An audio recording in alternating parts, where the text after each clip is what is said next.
Hello, I saw your question on discussion board. You want to convert the following radian measure to degrees. It's from 3.1, number 13 in the homework, 39 out of the book. So you want to convert negative 3 pi thirds to degrees. Looks like you did do it correctly.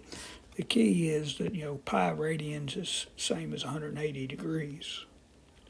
And so you got to multiply this negative pi thirds radians, that's what you're given here, times in 180 degrees over pi radians. The radians will cancel, leaving you with just degrees. Okay, so it'll be minus pi, then 180 degrees in the numerator, and then 3 and pi in the denominator. Now it's just a matter of simplifying. The pi's drop out, and 3 goes in 180 60 times. And so we're left with minus 60, and it's in degrees, which is what you had here. Hope that helps.